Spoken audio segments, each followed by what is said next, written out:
வணக்கம். புதியதோர் தொடக்கம் நிகழ்ச்சியில் மீண்டும் உங்கள் அனைவரையும் சந்திப்பதில் பெருமகிழ்ச்சி அடைகின்றேன். கோபத்தை வெல்லுவது எப்படி என்ற தொடரில் இன்று நாம் பார்க்கவிருப்பது அன்பினால் கோபத்தை வெல்ல முடியும் என்று. படமெடுத்து விஷம் கக்கும் பாம்பையும், துதிக்கையால் துவம்சம் செய்யும் யானையையும், சினமேறி சீரிப்பாயும் சிங்கத்தையும் கூட அன்பால் அடிமையாக்கலாம். இது உலகம் கண்ட உண்மை. அன்பினால் ஆகாதது ஏதுமில்லை. அன்பு கொண்டிருந்தால், அன்பு மதமாக்கி, அன்பை கடவுளாக்கி, அன்பையே வழிபாடாக கொண்டு வரலாறு படைத்த மகான்கள் வாழ்ந்து காட்டியிருக்கிறார்கள். அப்படிப்பட்ட அன்பினால் கோபத்தை வெல்ல முடியும் என்று நமக்கு விளக்கம் தர வழக்கம் போல் இன்று நம்முடன் இணைந்துள்ளார்கள் சிஸ்டர் BK சாந்தி அவர்கள். இவர் கடந்த 18 வருடங்களாக பிரம்மகுமாரிகளின் ஈஸ்வரி விஸ்வவித்யாலயத்தில் இறை சேவையில் ஈடுபட்டுள்ளார். தற்போது அவர் தன் குடும்பத்தாருடன் சிங்கப்பூரில் வசித்து வருகிறார். ராஜயோகம் பயின்றும் பயிற்றுவித்தும் வருகிறார். உங்கள் அனைவரின் சார்பில் அவரை மனமாற வரவேற்கின்றேன். வணக்கம் சிஸ்டர். ஓம் சாந்தி. ஓம் சாந்தி. சிஸ்டர், அன்பு அப்படிங்கிறது ஒரு மந்திர வார்த்தை. அது எல்லா பிரச்சனைகளுக்கான ஒரு திறவுகோல் அப்படின்னு சொல்லுவாங்க. எப்படிப்பட்ட மனசு பூட்டுப்பட்டு இருந்தாலும் அன்பால திறந்துட முடியும் அப்படின்லாம் சொல்லுவாங்க. அந்த அன்பு, அது இந்த அளவுக்கு அந்த அன்பை பத்தி இவ்வளவு கதைகள் இருந்தும் கூட இவ்வளவு பிரச்சனைகள் ஒரு குடும்பத்திலேயோ நண்பர்களிடையிலையோ எந்த மாதிரி ஒரு உறவு முறையிலையும் கூட அன்பு இருந்துமே பிரச்சனைகள் ஏன்?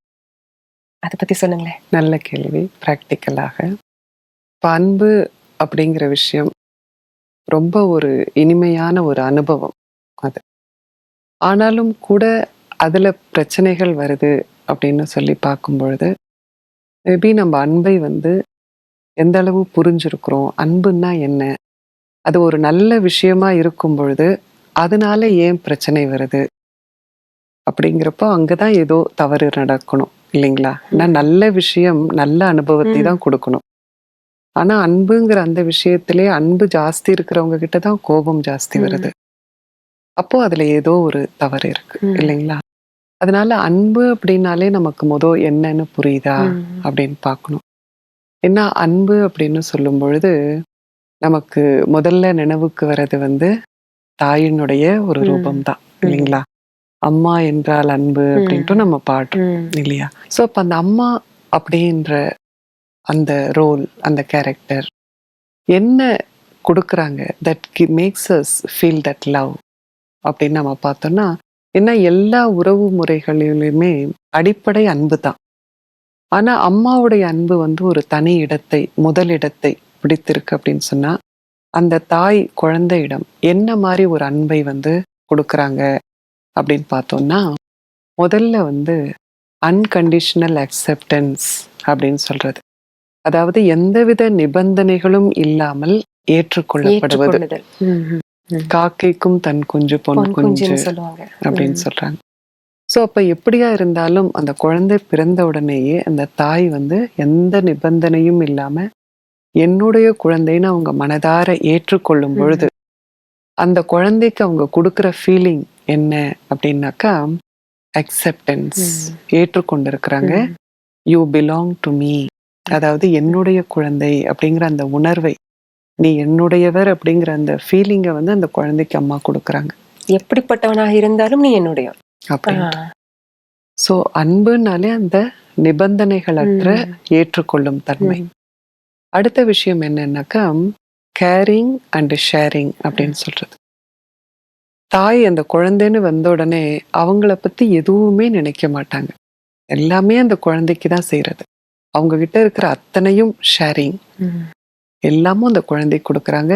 கேரிங் அப்படிங்கிற போது அவங்க அந்த குழந்தையே அப்படிதான் பாக்குறாங்க, வேற எதுவுமே அவங்க மனசுல இல்லை. ஸோ இந்த விஷயங்களை நாம் வாழ்க்கையில பயன்படுத்தும் பொழுது, யார்கிட்ட எல்லாம் பயன்படுத்துறோமோ, எப்பெல்லாம் நம்ம இதை உணர்றோமோ அப்பெல்லாம் அன்பு நமக்கு அனுபவமாகுது. சில பேர் இப்போ பார்க்கும் பொழுது நம்ம முதல்ல பழகுறோம், ரொம்ப தெரியாது. அப்ப நமக்கு சிலதெல்லாம் பிடிக்கும் அவங்க கிட்ட குணங்கள்லாம். அப்ப அவங்க கிட்ட இருக்கிற கெட்டது எதுவுமே நம்ம கண்ணில் படாது, எல்லாமே நமக்கு ரொம்ப பிடிச்சிருக்கும். அப்ப அவங்க எது பண்ணாலும் ஐ லவ் இட் அப்படின்னு சொல்லுவோம். ஃபோக்கஸ் ஒரே ஒரு இதுல மட்டும், நோக்கம் அந்த ஒரே ஒரு கோணத்துல மட்டும் பார்த்துட்டு இருக்கோம். அவங்க செய்யறது நல்லதெல்லாம் நம்ம கண்ணில் படுது. அப்போ நம்ம அப்படின்னா என்னன்னா நம்ம ஏற்றுக்கொள்றோம், அதெல்லாம் நல்லா இருக்கு நல்லா இருக்குன்னு ஏத்துக்கிறோம். அப்போ அந்த ஒரு உணர்வு வந்து brings two people together. அப்போ அதுதான் வந்து அன்பு அப்படின்ட்டு வந்து ஆரம்பத்துல நல்லா இருக்கு அந்த உறவு முறை. அப்புறம் போக போக பழக பழக இது நம்ம இருக்கிறது வந்து இம்பர்ஃபெக்ட் வேர்ல்ட் இல்லைங்களா? அப்ப இங்க இருக்கிற மனிதர்களும் அப்படித்தானே இருப்போம். எல்லார்கிட்டயும் குறைகளும் இருக்கு, நிறைகளும் இருக்கு. அப்ப நம்ம ஜாஸ்தி பழக பழக நிறைய நேரம் செலவழிக்க சேர்ந்து ரொம்ப கிட்ட இருக்கும் பொழுது நம்ம நிறைய தெரிஞ்சுக்க ஆரம்பிக்கிறோம் ஒருத்தர் ஒருத்தர்.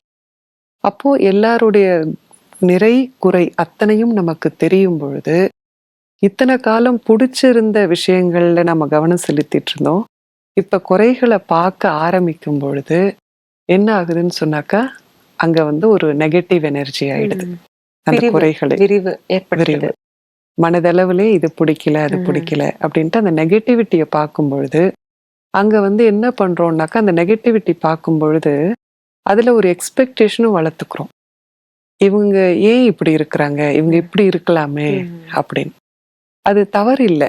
ஆனா நம்ம என்ன பண்றோம், நம்மளுடைய ஃபோக்கஸ் வந்து அந்த நெகட்டிவ் பக்கம் போற பொழுது என்ன பண்றோம், நம்ம வந்து கொடுக்கணும் அப்படிங்கிறத விட்டுட்டு அவங்க கிட்ட இருந்து எதிர்பார்க்க வந்து ஆரம்பிச்சிடுறோம்.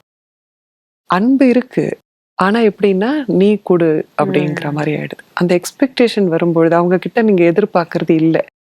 அப்ப பெறல அப்படிங்கிற போது நம்மளுடைய எண்ணம் சொல் எல்லாமே நெகட்டிவ் ஆகும்.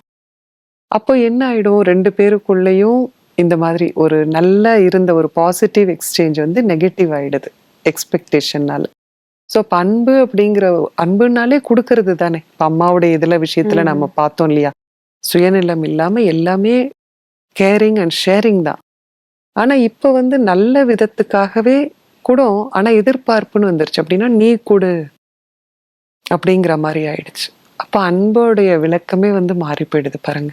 அன்புனாலே is to give that feeling. நான் வந்து யூ பிலாங் டு மீ, உன்னை ஏத்துட்டு இருக்கேன் அப்படிங்கிறது. ஸோ இதெல்லாம் புரியாம நம்ம என்ன பண்றோம், இன்னைக்கு அன்பா பேசு, அன்பா இரு அப்படின்னா அப்படி இருக்கணும்னு நம்ம நினைக்கிறோமே தவிர என்ன பண்ணா அப்படி இருக்கலாம் அப்படிங்கிறது நமக்கு தெரியல. அதனால நம்ம என்ன பண்றோம், ஏதோ ஒரு டே செலிப்ரேட் பண்ணி கிஃப்ட் கொடுக்குறோம். எவ்வளோ பெரிய கிஃப்டோ அது அவ்வளோ அன்பு அப்படின்னு நினைச்சுக்கிறோம்.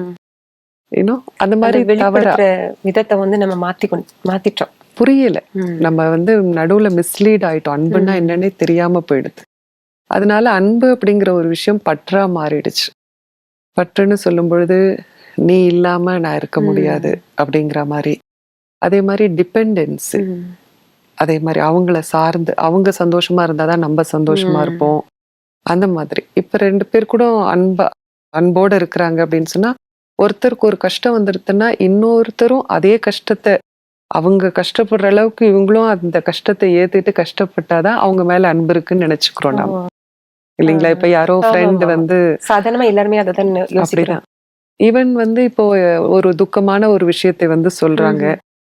அப்போ ஆப்போசிட்ல அந்த இன்னும் ஃப்ரெண்ட் வந்து அந்த அளவுக்கு ஒரு ரெஸ்பான்ஸ் கொடுக்கல, கொஞ்சம் ஸ்டேபிளா இருக்கிறாங்க, அழல அப்படின்னா கூட அந்த ஃப்ரெண்டுக்கு டவுட் வந்துருது, இவங்க என்ன இப்படி இருக்காங்களே, என்னோட நிலை வந்து அவங்களுக்கு புரியல, அன்பு இல்ல, நான் கஷ்டப்பட்டுட்டு இருக்கேன், அதை பார்த்து அவங்க கண்ணில் ஒரு சொட்டு தண்ணீர் கூட வரல அப்படின்னு நினைச்சுக்கிறோம். ஆனா அன்புன்னு சொன்னாக்கா அவங்க கஷ்டத்துல வராங்கன்னு சொன்னா அவங்கள வந்து அதுல இருந்து மீளக்கூடிய சக்தி, மீட்டு வெளியில கொண்டு வர சக்தி நமக்கு இருந்துச்சு அப்படின்னு சொன்னா அதுதானே ரியல் லவ், இல்லைங்களா? உண்மையான அன்பு. அப்பதானே அவங்கள வெளியில கொண்டு வர முடியும். இந்த புரிந்துணர்வு இல்லாததால நாம என்ன பண்றோம், நமக்கு யாரு கஷ்டத்து வந்தாலும் நாமளும் கஷ்டப்படுறோம், யாரு சந்தோஷமா இருக்கிறா அப்ப சந்தோஷமா இருக்கிறோம், அப்படி போயிடுறோம். ஆனா அன்பினுடைய ஒரு புரிந்துணர்வு என்னன்னா அன்கண்டிஷனல் அக்செப்டன்ஸ். ஆனா இப்ப இந்த தாயினுடைய அன்பு கூட இந்த காலத்துல நாம பார்த்தோம்னா குழந்தைகள் வளர வளர அந்த அன்கண்டிஷனல் நிபந்தனைகள் அற்ற அன்பு அப்படிங்கிறது போயிடுது. எதிர்பார்ப்போட தான் இப்போ வளர்க்குறாங்க. எதிர்பார்ப்பு வந்துடுது. அதை எப்படின்னு சொல்லும் பொழுது நாம நியாயப்படுத்துறோம் அதை. இப்போ குழந்தைங்க நல்லா படிச்சாதானே எதிர்காலத்துல நல்லா இருப்பாங்க, அதனால நான் அடிச்சு சொல்லி தரேன் குழந்தைங்களுக்கு அப்படின்ட்டுலாம் சொல்றோம். அடிக்கலைன்னா கேட்க மாட்டேங்கிறாங்க அப்படின்ட்டு. ஆனா அந்த குழந்தை சரியா படிக்கல அப்படின்னு சொன்னாக்கா நிச்சயமாக அந்த அம்மாக்கு ஒரு எதிர்பார்ப்பு இருக்கு இல்லையா, ம். குழந்தை நல்லா ம். வரணும்னு. அதனால அந்த அன்பு வேற மாதிரி ஆயிடுது இல்லைங்களா? அந்த எதிர்பார்ப்பு கூட ஒரு கவலையும், பயமும் கூட இருக்குல்ல. பயமும் பிள்ளை இருக்கு. படிக்கலைன்னா மத்தவங்களோட பின்தங்கிருவானோ? வாழ்க்கையில எதிர்காலத்துல முன்னேறாம போயிடுவானோன்ற ஒரு பயமும் இருக்கு இல்லையா? அந்த அன்பு தானே அதுக்கு அடிப்படை. அதனால அடிப்படை வர பயம் கூட தானே அவங்கள அந்த மாதிரி வெளிப்படுத்த வைக்குது. வெளிப்படுத்த ம். வைக்குது. ஆனா அந்த குழந்தைக்கு அம்மா சைட்ல இருந்து பாக்குறப்ப இவங்களுக்கு நியாயமா இருக்கலாம். ம். ஆனா அந்த குழந்தையினுடைய சைட்ல இருந்து பார்த்தாக்கா, அந்த குழந்தைக்கு இந்த உலகத்திலேயே ஆக க்ளோசஸ்ட் அந்த அம்மா தான். அம்மாதான். ஆனா அந்த அம்மாக்கே புரியல ஆ. அப்படிங்கிற போது, அந்த குழந்தை எப்படி பேசும், யார்கிட்ட பேசும், அதனுடைய உணர்வுகள். அப்போ அந்த அம்மா மெச்சூர்டா நல்ல ஒரு முதிர்ந்த நிலையில இருந்து, ம். எல்லாமே இன்னைக்கு இருக்கிற மாரியே நாளைக்கு இருக்க போறதில்ல. ம். எல்லாமே மாறிட்டு தான் வருது. இப்போ நானும் நல்லா இருக்கணும் அப்படின்னு நான் நினைக்கிறப்போ, நிச்சயமா நல்லா தான் இருப்போம் ம். இல்லைங்களா? அந்த மாரி ஒரு சுய நம்பிக்கையோட அந்த தாய் அந்த குழந்தைக்கு ஏற்ற அந்த வேண்டிய அரவணைப்பை கொடுத்து, ம். புரிந்து கொள்ளும் பொழுது, அதுதான் உண்மையான அன்பு அப்படின்னு சொல்ல ம். முடியும். ஏன்னா, இப்போ நம்மள ஒருத்தங்க ஏத்துக்கல, நம்ம இருக்கிற நிலையில நம்மள பிடிக்கல அவங்களுக்கு அப்படின்னு சொன்னா, அது ம். ஒரு பெரிய பெயின். அதுவும் ஒரு தாய்க்கு அந்த ஃபீலிங் இருக்குன்னு சொன்னா, அது ம். ரொம்ப அந்த குழந்தைக்கு ஒரு துர்பாக்கியம் ம். இல்லைங்களா? இது இந்த சமயத்துல நான் ஒரு விஷயம் உங்கள்ட்ட பகிர்ந்துக்க ஆசைப்படுறேன் சிஸ்டர். கவுன்சிலர்ஸ் இருக்காங்கல்ல. இப்போ ம். ஒவ்வொரு பள்ளிக்கூடத்துலயும் ஒரு கவுன்சிலர் வைக்கிறாங்க. அதாவது பிரச்சனைகள்ல, இல்ல ம். டென்ஷன்ல இந்த மாரி இருக்கிற குழந்தைகள எப்படி நம்ம ம். மன தத்துவமா அவங்களுக்கு ம். ரீதியில எப்படி அவங்களுக்கு புரிய வைக்கிறது அப்படின்ட்டு. ம். அப்ப எத்தனை குழந்தைகள்ட்ட பேசும்போது, ஒவ்வொரு குழந்தையோட ஒரே ஒரு குற்றச்சாட்டு என்னன்னா, அம்மா என்ன புரிஞ்சுக்க மாட்டேங்கிறாங்க. ம். அதே இத பேரண்ட்ஸ நம்ம கூப்பிட்டு பேசும்போது, அவங்க என்ன சொல்றாங்க, குழந்தைகளுக்கு புரிய மாட்டேங்குது. நான் எதனால அதெல்லாம் செய்றேன் அப்படின்னு. இப்ப 2 தரப்புலயும் இதான். இவங்க என்ன புரிஞ்சுக்கல, இவங்க என்ன புரிஞ்சுக்கல. என் குழந்தைகளுக்கு என்ன பிடிக்காம போயிடுச்சு. குழந்தை சொல்லி அம்மாவுக்கு என்ன பிடிக்காம போயிடுச்சு. அப்ப அந்த பிடித்தல், அந்த அன்பு இல்லன்னு நெனச்சுக்கிறாங்க 2 பேருமே. ம். அதுக்கு இந்த புரிதல் இன்மை தான் காரணம். புரிதல். இன்னொரு விஷயம் என்னன்னு சொன்னாக்கா, அன்புனாலே நாம வெளியில இருந்து யாரோ நம்மட்ட அன்பா இருக்கணும், ம். யாரோ நம்மகிட்ட அன்பா பேசணும், நம்மட்ட எல்லாத்தையும் அன்போட இருக்கணும் அப்படின்னு யாரோ குடுத்து நாம் பெற வேண்டும் ம். அப்படிங்கிற அந்த ஒரு கருத்துல தான் நாம இருக்கிறோம். ஆனா நிஜத்துல பார்த்தோம் அப்படின்னு சொன்னாக்கா, அன்பு அப்படிங்கிறது ஆத்மாவினுடைய ஆதியான குணம். நான் அன்பு ஸ்வரூப ஆத்மா. நான் எதையோ பண்ணி இப்ப பெருசா சாதிச்சு, படிச்சு அப்படித்தான் நான் அதனால எனக்கு யாருக்கோ பிடிக்கணும். ஒரு அக்செப்டன்ஸ், ஒரு ம்ஹ்ம். அப்ரூவல், இல்ல ஒரு அப்ரிசியேஷன். ம். அதாவது என்ன அவங்க ஏற்றுக்கொள்ளணும். இப்ப ம். நல்லா படிச்சாங்கன்னா, அவங்கள நிச்சயமா அந்த டீச்சர் ஏத்துக்குவாங்க. அதே மாரி அவங்கள அப் அப்ரூவ்னாக்கா அவங்க செய்றதெல்லாம் ரைட் ம். அப்படின்னு. அதே மாரி பாராட்டுறது. இதெல்லாம் வெளியில இருந்தே நம்ம எதிர்பார்க்கிறோம். ம். ஆனா நானே ஒரு அன்பான ஆத்மா அப்படிங்கிறது இந்த தாய் புரிஞ்சு, நான் அன்பான ஆத்மா அப்படின்னு ஃபீல் பண்ணி, அந்த ம். அனுபவம் இருக்கு அப்படிங்கிற போது, அந்த ஒரு உணர்வோடு தான் அவங்களும் ஒரு அன்பு சுரூப ஆத்மா அப்படின்னு அவங்கள பார்க்கும் பொழுது, அன்பு நான் தான் முதல்ல அனுபவம் பண்றேன். அப்போ நான் அனுபவம் பண்றது தான் வெளியில போகுது. இல்லைங்களா? மத்தவங்க கிட்ட ம். ஷேர் பண்றோம். ம். அந்த ஒரு உணர்வை கொண்டு வரும் பொழுது, ம். நாம என்ன பண்றோம்? ஏதோ ஒரு காரணத்துக்காக அன்பு செய்யாம, இயற்கையிலேயே நான் அன்பான ஆத்மா ம். அப்படின்ட்டு வரும் பொழுது, யாரும் யாருக்கும் கொடுத்து பெற வேண்டிய விஷயம் கிடையாது. ம். அன்பு அப்படிங்கிறது. நான் உணர வேண்டியது, இப்ப எப்படி சூரியன் உதயம் ஆன பிறகு, ம். தன்னிச்சையாக அதுல இருந்து லைட் எல்லாம் வெளியில வருது. ம். அத யாருக்கும் குடுக்கணும்லாம் குடுக்கறதில்ல. ம். அந்த மாரி நான் எப்போ உணர்றேனோ, நான் அன்பான ஆத்மா ம். அப்படின்ட்டு, அப்ப தன்னால நம்முடைய குழந்தைகள்னு இல்ல. எல்லார்கிட்டயுமே எல்லாரும் ஆத்மா தானே! எல்லாரும் அன்பான ஆத்மா தான் அப்படிங்கிற பொழுது, அந்த அன்பு "அன்புக்கும் உண்டோ அடைக்கும் தாழ்" அப்படின்னு ம். சொல்றோம் பாருங்க. எல்லாருக்கும் அந்த அன்பு அன்போட பழகலாம் ம். எல்லார்கிட்டயும். எல்லாரையும் ஏத்துக்கலாம். அப்புறம் இன்னொரு விஷயம், இதுல இந்த குழப்பங்கள் சரி பண்றதுக்கு நாம எல்லாருமே ஆக்டர்ஸ். ம். எல்லாருக்கும் அவங்கவங்களுக்கான ரோல் இருக்கு. ம்.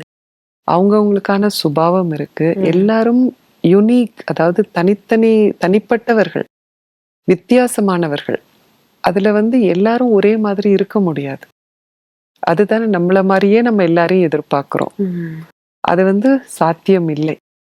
ஏன்னா ஏற்றுக்கொள்ளணும் அப்படின்னு ஒரு விஷயம் வரும்பொழுதே, ம். அப்ப வித்தியாசங்கள் இருந்தா தானே ஏற்றுக்கொள்ள ஆமா. வேண்டிய ஒரு ம். சூழ்நிலை. ஸோ வித்தியாசங்கள் அப்படிங்கிறது அது சாஸ்வதம் இருக்கும், நிச்சயம் இருக்கு. அதை ஏற்றுக்கொள்ளக்கூடிய மனநிலை எனக்கு இருக்குன்னு சொன்னா என்னால அன்பா இருக்க முடியும், எல்லாரையும் அன்போடு ஏற்றுக்கொள்ள முடியும். அப்போ எந்த எதிர்பார்ப்பும் இல்லாம, எந்த கண்டிஷனும் இல்லாம, நிபந்தனையும் இல்லாம எல்லார்கிட்டையும் அன்பு செலுத்துறதுக்கு நான் என்னுடைய ஒரிஜினல் குணம் அன்பு. நான் அன்பு நிறைந்த ஒரு ஆத்மா. அந்த புரிதல் இருக்கணும். அந்த விழிப்புணர்வு இருக்கணும். இதை நம்ம வளர்த்துக்கிறதுக்கு ஏதாவது தியான முறையில ஏதாவது சொல்ல முடியுமா நிச்சயமாக சிஸ்டர்? இருக்கு, நிச்சயமா இருக்கு. ஏன்னா இப்போ நம்ம தாயினுடைய அன்புல கூட பார்க்கும்பொழுது, குழந்தை பிறக்கும் பொழுது அந்த ஒரு தூய அன்பு இருக்கு.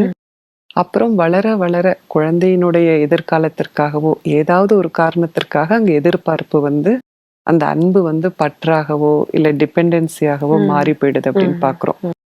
அப்போ அந்த தாய்க்கும் யார் உண்மையான அன்பை கொடுக்க முடியும்? இப்ப தாய்க்கு அந்த அனுபவம் இல்லை, நிபந்தனைகள் இல்லாம அவங்கள யாரோ ஏற்றுக்கொண்ட அனுபவம் அந்த தாய்க்கு இல்லை.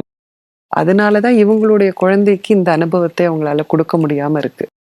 அப்ப ஆத்மாவாகிய நம்ம எல்லாருக்குமே தாய் தந்தை யார் அப்படின்னு பார்க்கும் பொழுது கடவுள் தான் நம்முடைய தாய் தந்தையா இருக்கிறார். எத்தனை பிறவிகள் எடுத்தாலும் ஆத்மா அழியாததுனால கடவுளோட நமக்கு இருக்கும் இந்த சம்பந்தம் அழியாத சம்பந்தம். அப்போ கடவுள் என்ன பண்றார், எப்படி அன்பை நமக்கு கொடுக்கிறார் அப்படின்னு சொன்னா, நாம எல்லார்கிட்டையும் குறை நிறைகள் வித்தியாசப்படுது, நிறைய இருக்கு. ஆனா அவருடைய பார்வை அத்தனையும் நம்மளுடைய நல்ல விஷயங்கள்ல மட்டும்தான் இருக்கு. அதனால அவர் நம்ம ஒவ்வொருத்தரையும் முழுமையாக ஏற்றுக்கொள்றார். அதுலதான் அன்பே கடவுள்னு சொல்லுவோம். God is love. God is love. So எந்த நிபந்தனைகளும் கிடையாது, எல்லா குழந்தைங்களையும் ஒரே மாதிரி ஏற்றுக்கொள்றார். அதனால்தான் நம்மளாலையும் அவர்கிட்ட ரொம்ப ஓப்பனா நெருங்க முடியுது, அவரை ஏற்றுக்கொள்வதனால. ஸோ அப்ப கடவுளோட அந்த உறவு முறையை வச்சு நாம் அன்பை அனுபவம் பண்ணோம். ஏன்னா இப்ப நம்மளையும் சில பேர் ஏத்துக்காம இருக்கும் பொழுது நம்மளுக்கும் அந்த ஒரு ஹர்ட் ஃபீலிங்ஸ் அதெல்லாம் இருக்கு. ஆனா இப்ப கடவுள் நம்மளை இப்படி ஏத்துட்டு இருக்கிறார், அவ்வளோ ஆக உயர்ந்தவர் உலகத்திலேயே, அவர் என்ன இப்படி ஏத்துட்டு இருக்கிறார் அப்படின்ட்டு அந்த உணர்வுல போகும் பொழுது அது இட் பிகம்ஸ் எ லிஃப்ட் நமக்கு. அதை அனுபவம் பண்ணும் பொழுது இப்படி ஏற்றுக்கொள்வது எவ்வளவு சுகத்தை கொடுக்குது அப்படின்னு நமக்கு அனுபவம் ஆகும்போது இதே உணர்வை தான் நான் மற்றவங்களுக்கெல்லாம் கொடுக்கணும்.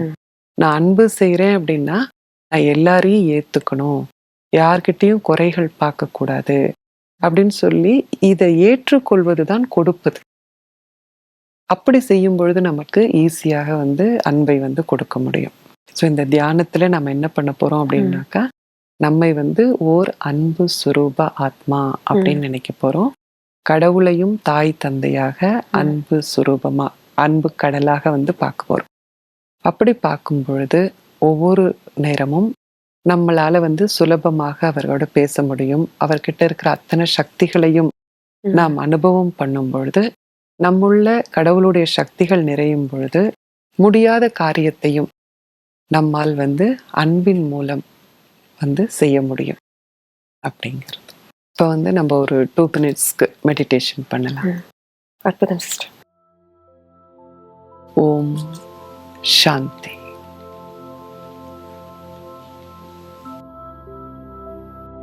ஆத்மாவாகிய நான் இரு புருவங்களின் மத்தியில் ஓர் சிறு ஒளி புள்ளியாக இருக்கின்றேன்.